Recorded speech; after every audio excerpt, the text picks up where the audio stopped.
Some call this the land God made in anger. Others, the gates of hell.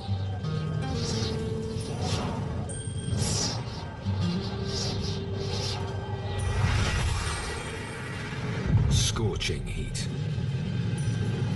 Shimmering mirages. The deserts of Namibia in southwest Africa.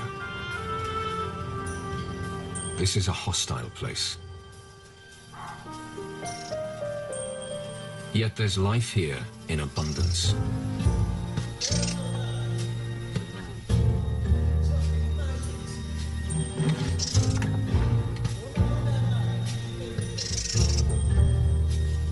How do these creatures survive?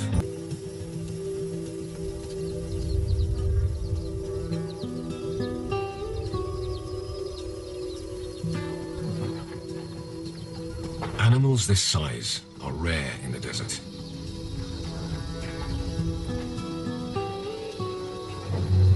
Large bodies need huge quantities of food and water. In the deserts of Namibia, both are in short supply. Some of the largest animals on the planet, flourishing in one of the driest landscapes on Earth. Namibia's desert kingdom is framed by two enduring rivers, to the north and the south. You can travel for days here and see nothing but dust and sand. The secret to survival in this barren landscape lies in these vast dry valleys cut through the land. Riverbeds with no sign of water. Yet here, even without rain, life clings on.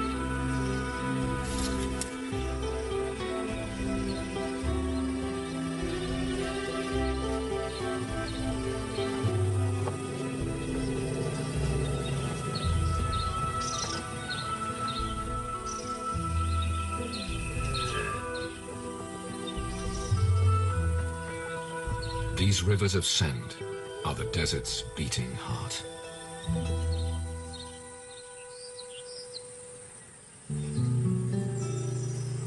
Strangely, the Namib Desert is created by water.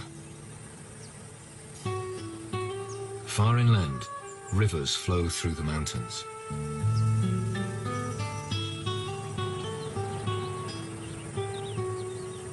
This is a land of rock and water.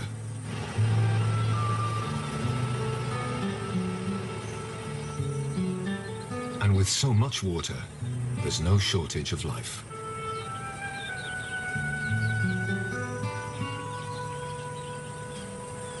Rock hyraxes make their homes on the steep valley sides.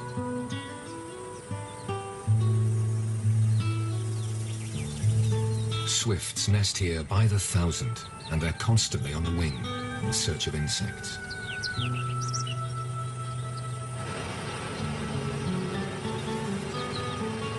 Over millions of years, water wears away the rock.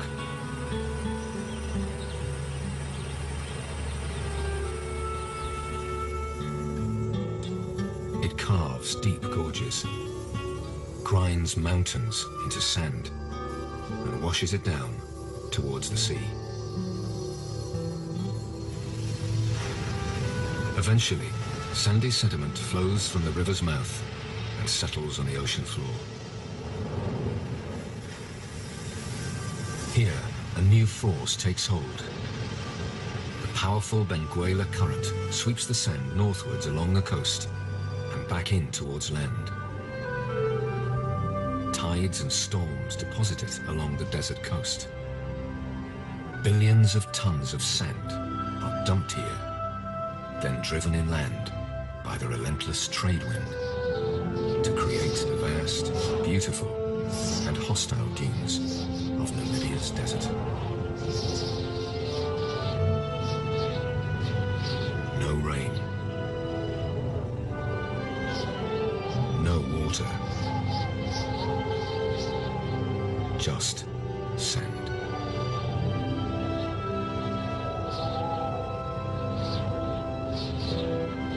It blows across the empty plains. swirls through the dry valleys that cut through the desert.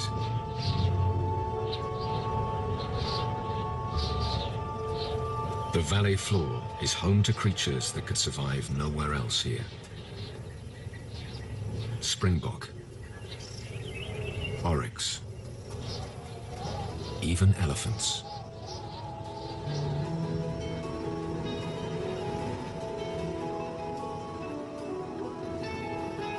The trees are a clue to these animals' survival. Plants cannot grow without one vital ingredient. Somewhere here, there is water. It's so dry in the Namib Desert that water usually only flows down these sand valleys for a month or two each year. Even then, the river rarely reaches the sea. The sand is deep and dry. The water sinks away. Only the deepest roots can find it. It's what makes life here possible.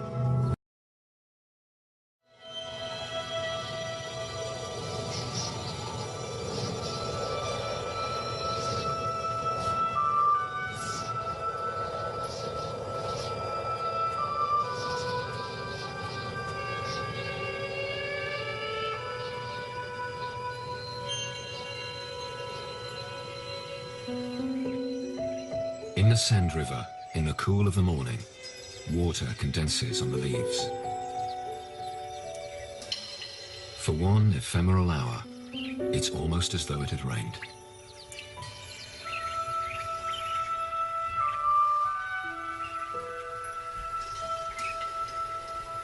But soon, reality returns.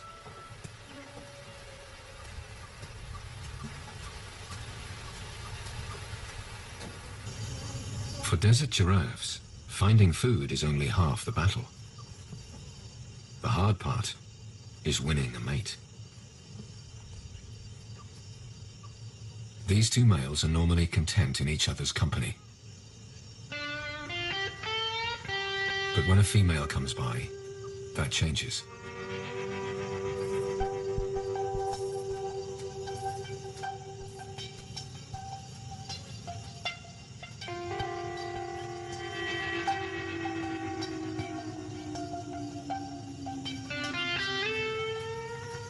Male giraffes impress females by sparring.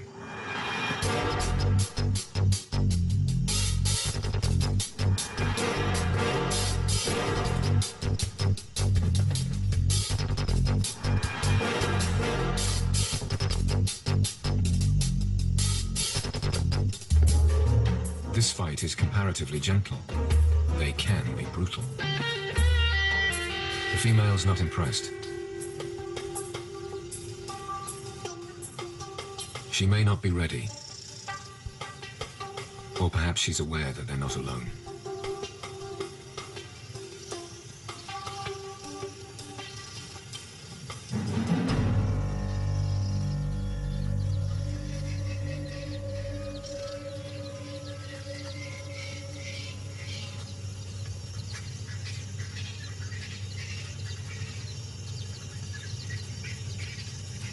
A lion pride this size is extremely rare in the desert. 3 females and 5 cubs. There is enough prey for them, but these desert lions have been persecuted by humans to near extinction. Many of the animals that remain now wear radio collars. Tracking the pride provides some small measure of protection.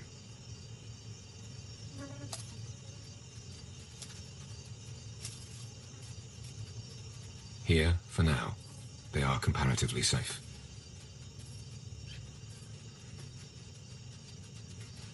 There's time to play in the cool of the morning. There's a whole world to explore.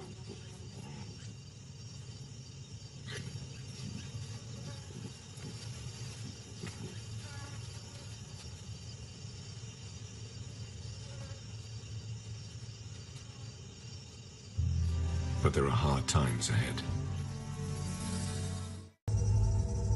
One day the river will flow again. But first, it must rain in mountains hundreds of kilometers to the east.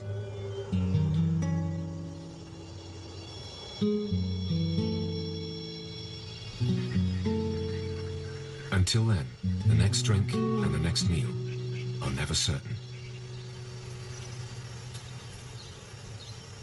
The lion cubs are about 5 months old. They need fresh meat every few days, or else they'll starve.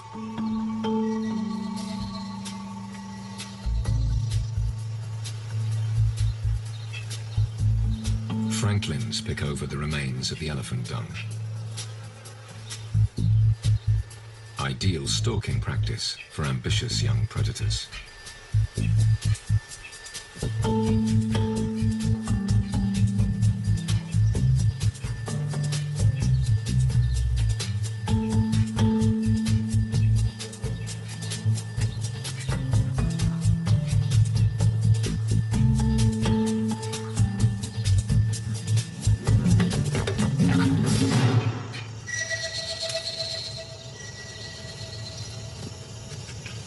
Luckily for the birds, the lion cubs are easily distracted.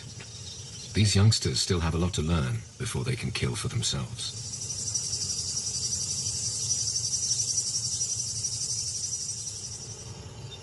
Lions are ambush predators, but in this desert environment, opportunities are rare, and concealment is hard.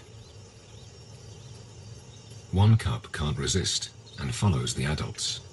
It's a mistake that could spoil the hunt and cost the small youngster its life.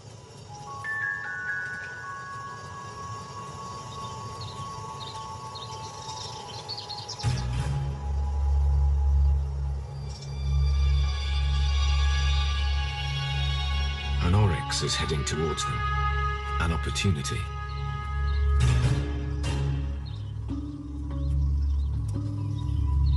The lionesses split. 2 females hide behind a rocky outcrop. The other takes the direct approach, and the ambush is set.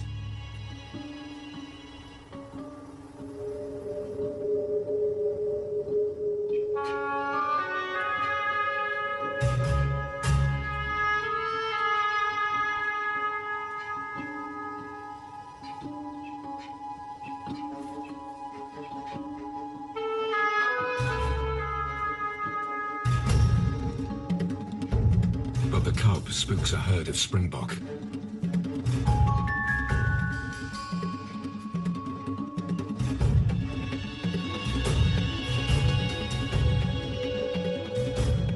For the lone female, the moment is lost. Or is it?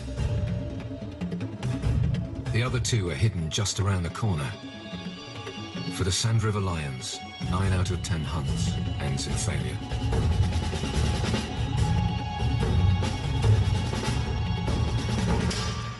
But this time, they're in luck. The females will eat their fill, then bring the cubs in to feed on what remains. But while most of the cubs wait patiently for the females to return, their sibling is lost. The lionesses return.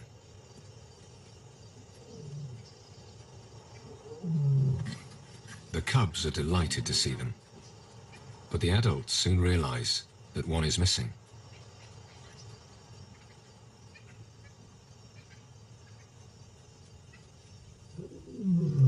They call for the missing cub.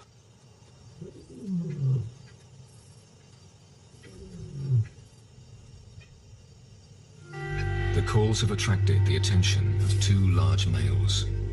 If they fathered the cubs here, all will be well. If not, they'll kill them in order to sire cubs of their own.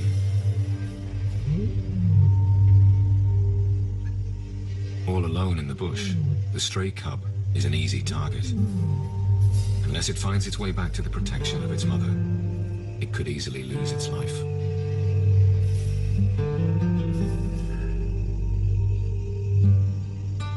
The sun sets after another dry day in the Sand River. The land perpetually waiting for rain. A world balanced on a knife edge between life and death.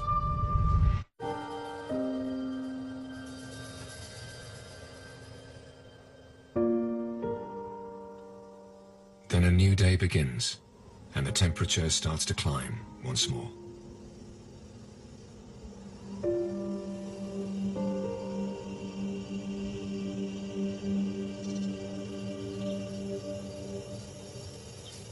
Mousebirds warm themselves in the morning sun.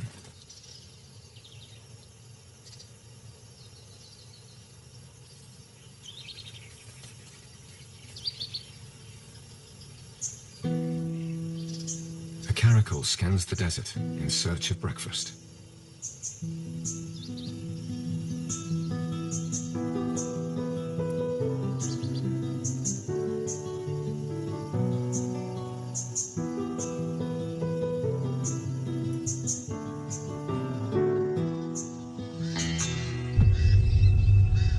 Pied crows mob her.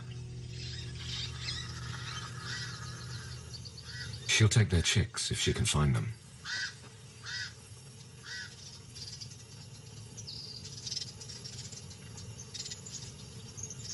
Unlike the lions, the caracal hunts alone. Her huge ears can detect even the smallest movement in the undergrowth.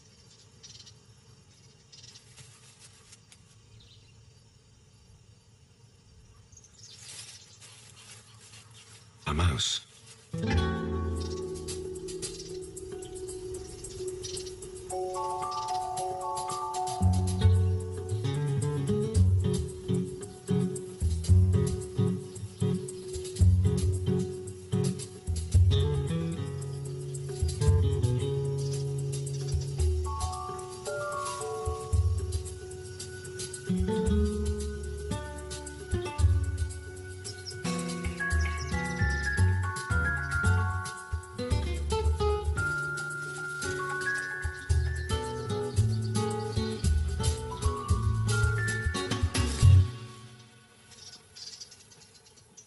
The caracal gets both food and moisture from a single meal. Morning has brought good fortune for the lions too. The males have stayed away. It's a sure sign that they are the cubs' fathers. If they weren't, by now the cubs would most likely be dead.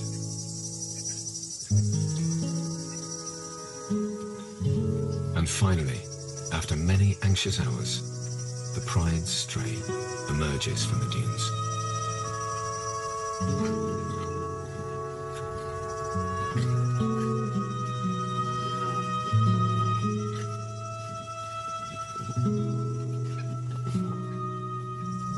A joyful reunion amongst the parched and tangled roots.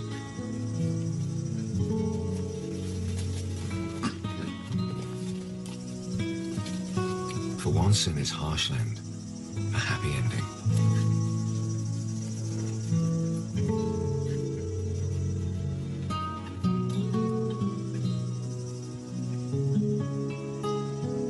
The males continue their long march around their territory, checking for intruders.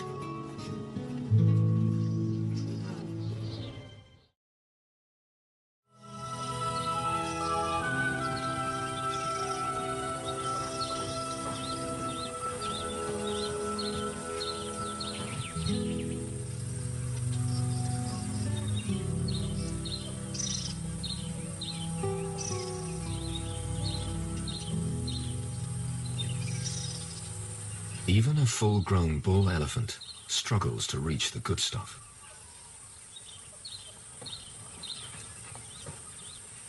It's time to get creative.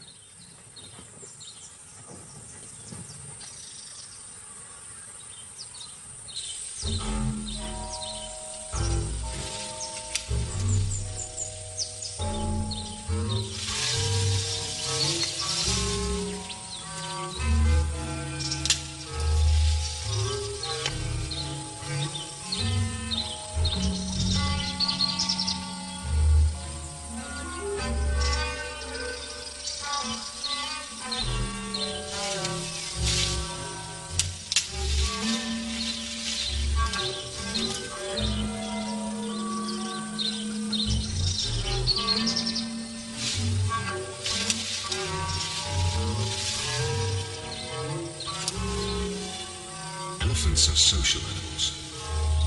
They're not all tall enough to reach. So once the branch is down, it's not long before others want to share.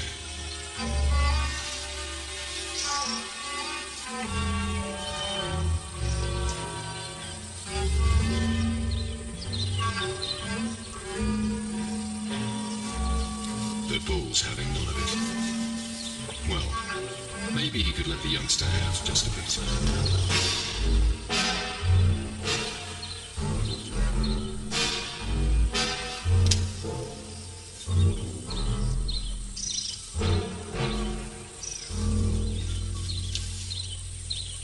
By the time the rest of the gang arrive, there's nothing left.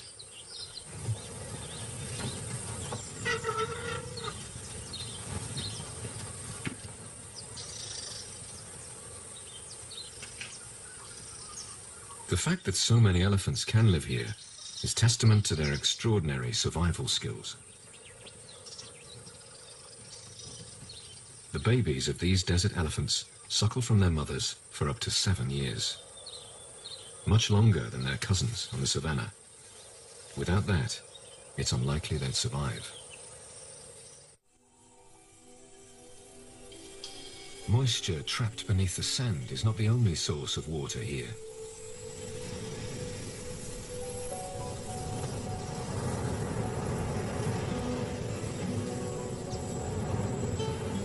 The same trade winds that create the dunes also nourish the plants.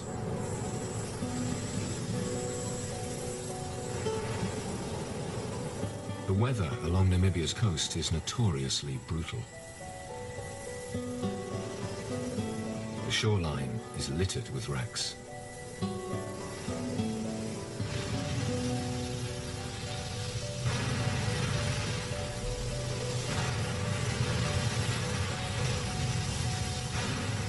Those who survived the sea mostly died of thirst or exposure. The few who lived to tell the tale gave this shore its name, the Skeleton Coast.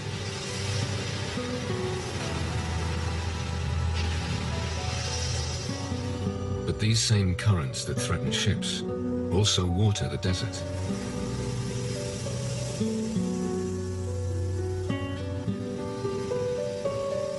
Cold seawater is heated by the warm desert shore.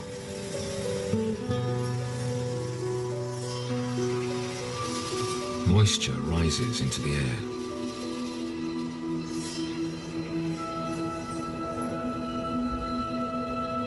From time to time, the trade winds blow this humid air inland. Banks of mist drift across the desert.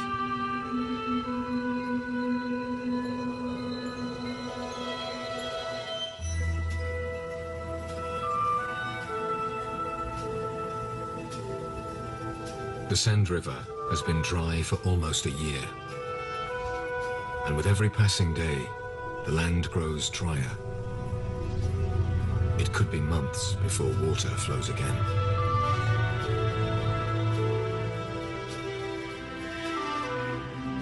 Yet life goes on.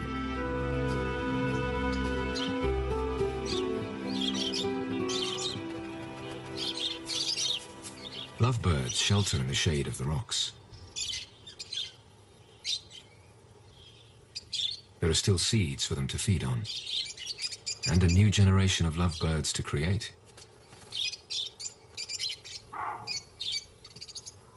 Baboons thrive here. These are true survivors.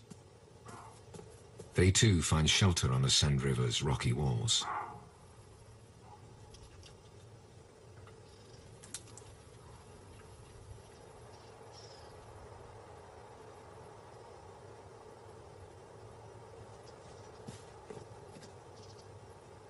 Fruits and leaves provide welcome moisture.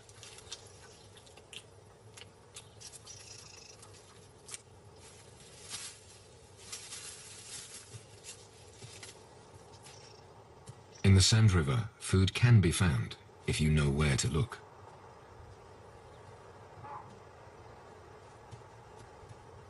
The older, more experienced baboons rarely go hungry.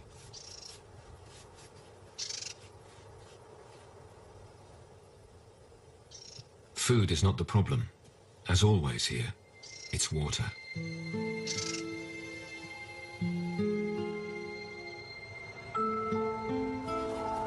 A meerkat family finds just enough to eat on the slopes above the valley.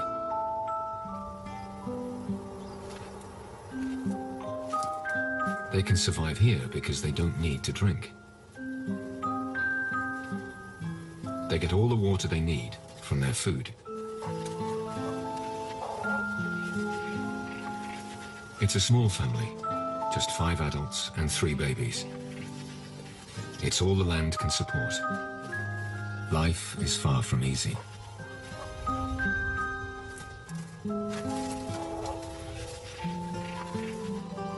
Every day they must scratch a living from the unforgiving sand and gravel. Breakfast may be grubs or beetles. If they are lucky, a juicy scorpion.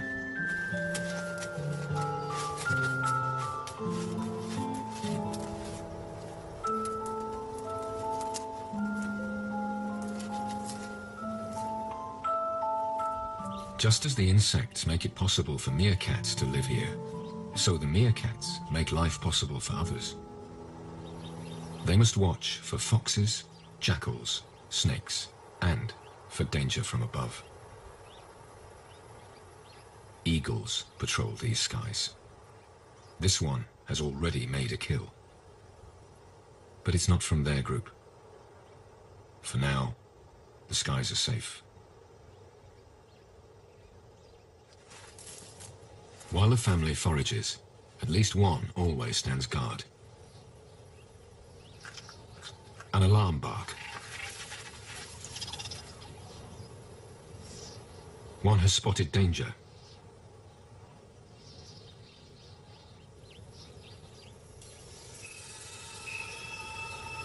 This Cape fox is uncomfortably close.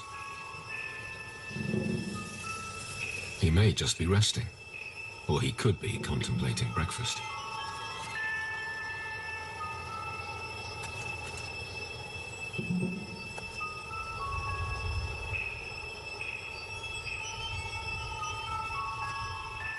Most likely he's just warming up in the early morning sun.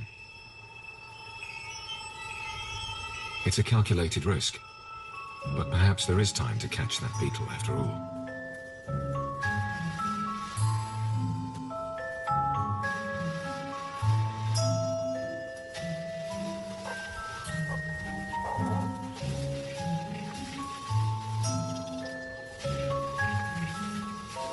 In the end, the family decide that the fox is just too close for comfort.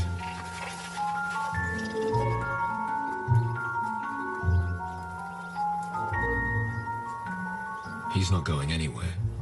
In fact, he may have moved in for good.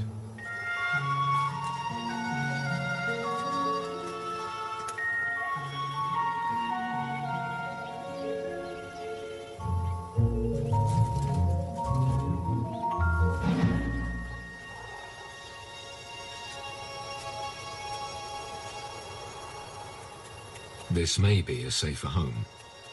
The rocky outcrop will help shelter them from the sun and from predators, for now. But inevitably, predators will find them again. Life in the Sand River means constantly moving on. On the vast barren plains between the Sand River valleys, life is even tougher. As always, it's all about the hunt for water. Ostriches can walk huge distances. They're built for the desert. Oryx and springbok too.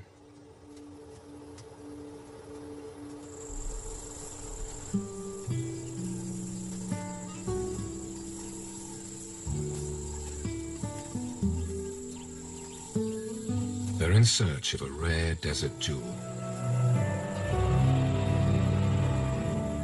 A small freshwater spring, far from the Sand River.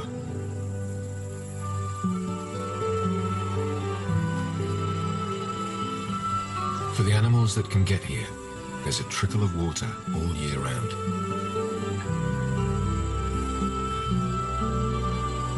Martins take a drink on the wing. Sand grouse fly in from up to 60 kilometers away.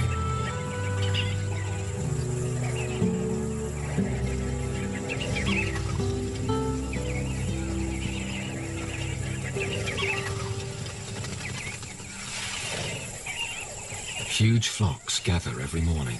They dip their breast feathers, soaking up water to carry back for their young way off in the desert. They must remain alert. Falcons watch over the oasis. For them too, this is a place of plenty.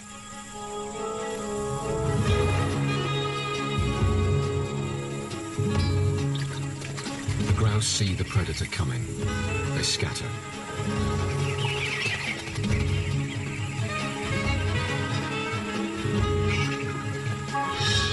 This time, the falcon misses, but soon she'll try again. This time, the falcon doesn't miss.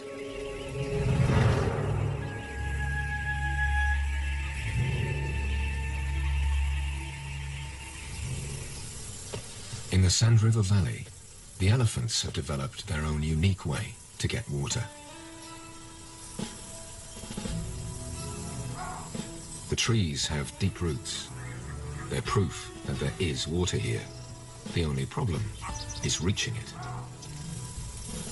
The baboons grow excited when the elephants arrive.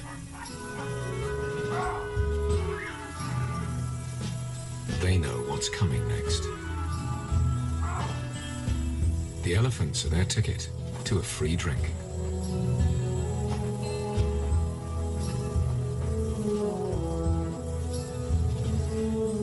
These huge bulls know the desert well, and their sense of smell is powerful enough to sniff out the smallest amount of water, even buried underground.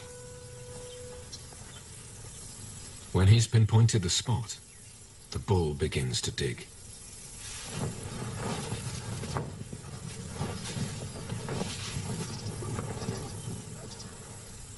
All the baboons need to do is wait.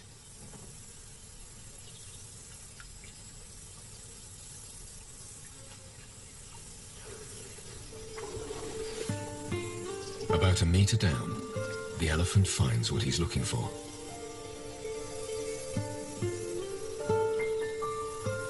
He siphons off the sandy water to leave a fresh, clear pool.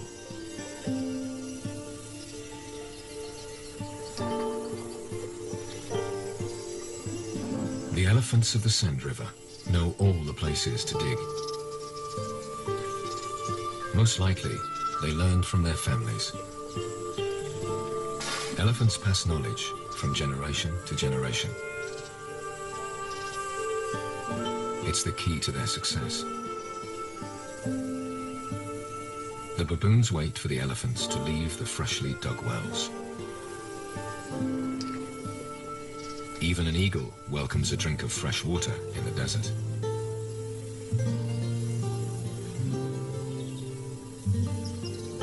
For all these animals, this is a fleeting opportunity.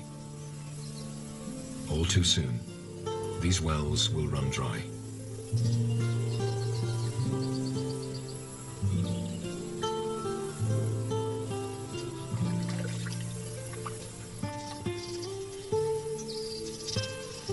The elephants go on their way, but they leave behind a new opportunity for hungry animals. Their dung. The elephant's digestive system is very inefficient. Their dung contains plenty of nutrients they couldn't digest.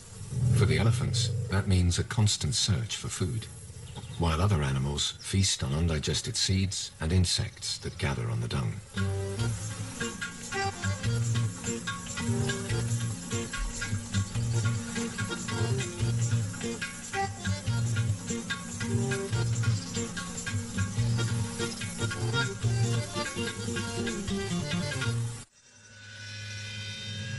Soon the last drops of water and the last scraps of dung will be gone.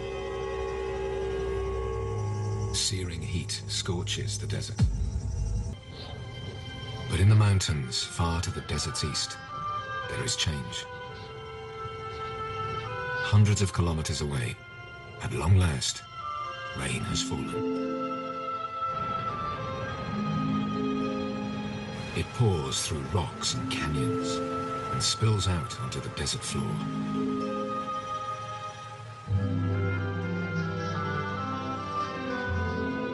In the Sand River, there is a familiar harsh blue sky. Finally, many hours later, the river comes to life.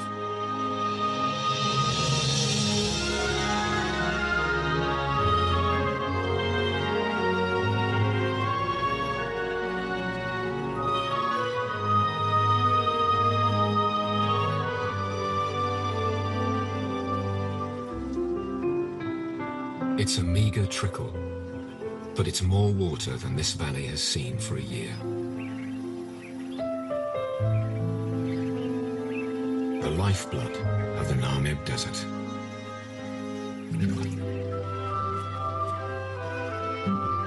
The reason why anything can live here at all.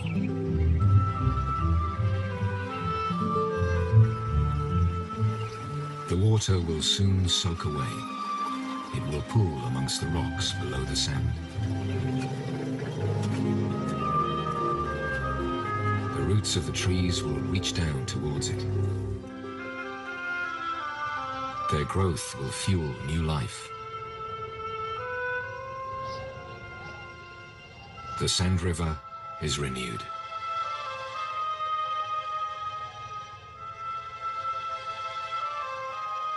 And then, life goes on.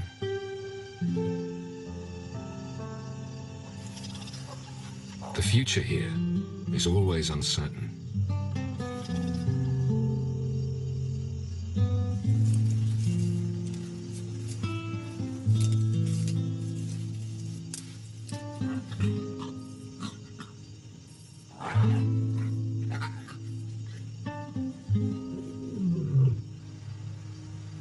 Namibia's desert kingdom endures, as it has for thousands of years.